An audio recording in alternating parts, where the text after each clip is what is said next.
Pernahkah Anda bertanya, mengapa negara-negara Arab yang kaya akan minyak, tanah para nabi, dan pusat kebudayaan Islam justru hari ini terlihat rusak, penuh konflik, korupsi, dan jauh dari nilai-nilai Islam? Apa yang sebenarnya terjadi, dan bagaimana Islam memandang semua ini?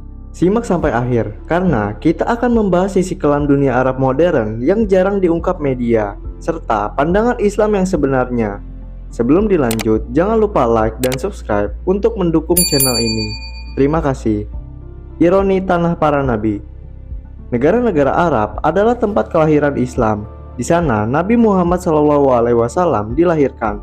Al-Quran diturunkan di tanah Arab. Kota suci Mekah dan Madinah berada di sana. Tapi ironisnya, justru banyak negara Arab kini terjebak dalam konflik internal dan perang saudara, rezim otoriter dan kekuasaan turun-temurun, ketimpangan ekonomi yang mencolok, kemunduran dalam pendidikan dan inovasi, hilangnya peran Islam dalam kehidupan publik. Padahal, tanah Arab seharusnya menjadi mercusuar peradaban Islam yang adil dan damai. Perpecahan dan perang saudara. Lihatlah Suriah, Yaman, Libya, dan Irak. Negara-negara ini hancur akibat perang yang sebagian besar dipicu oleh kepentingan politik, sektarianisme, dan campur tangan asing. Seperti firman Allah, dan janganlah kamu berbantah-bantahan yang menyebabkan kamu menjadi gentar dan hilang kekuatanmu. Quran Surat Al-Anfal ayat 46.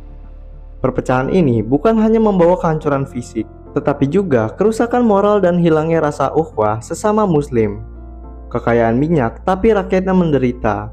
Beberapa negara Arab seperti Arab Saudi, Qatar, dan Uni Emirat Arab memiliki kekayaan luar biasa dari minyak, tapi sering dilupakan. Ketimpangan sosial masih tinggi, banyak tenaga kerja asing yang dieksploitasi. Gaya hidup mewah elit kerajaan bertolak belakang dengan ajaran Islam tentang kesederhanaan.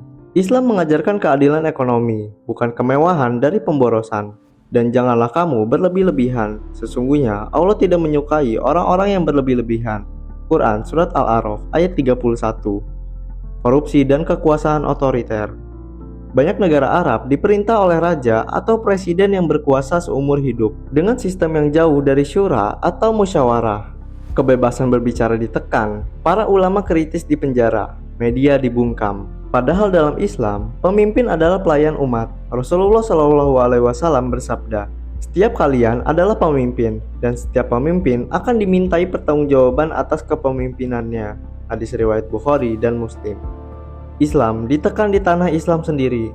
Ironisnya, banyak simbol Islam justru ditekan di negeri-negeri Arab. Seperti azan dibatasi volumenya, ulama independen dibungkam, hukum syariat dipinggirkan, dan dakwah diawasi ketat. Beberapa negara Arab malah lebih mementingkan citra modern Barat daripada jati diri Islam.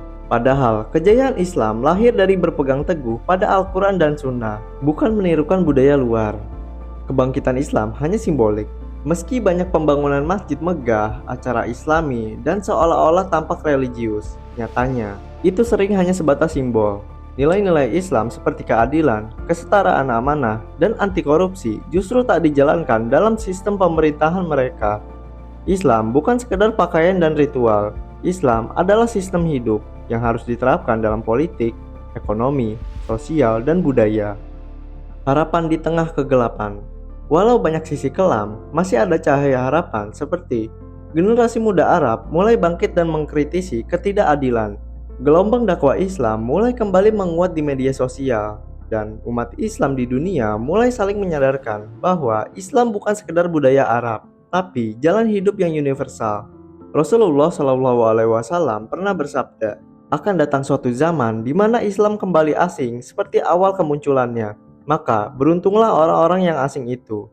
Hadis riwayat Muslim. Negara-negara Arab hari ini menunjukkan bahwa kedekatan geografis dengan Islam tidak menjamin kedekatan ruhani dan moral terhadap ajarannya. Kita sebagai umat Islam, dari manapun asal kita, harus kembali kepada esensi Islam, keadilan, ukhuwah, amanah, dan cinta kepada kebenaran. Bukan hanya simbol, tapi sistem hidup.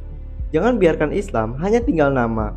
Jadikan Islam sebagai jalan perubahan dan peradaban yang sebenar-benarnya. Terima kasih telah menonton video ini sampai akhir. Jangan lupa like dan share jika menurutmu video ini bermanfaat. Sampai jumpa di video selanjutnya.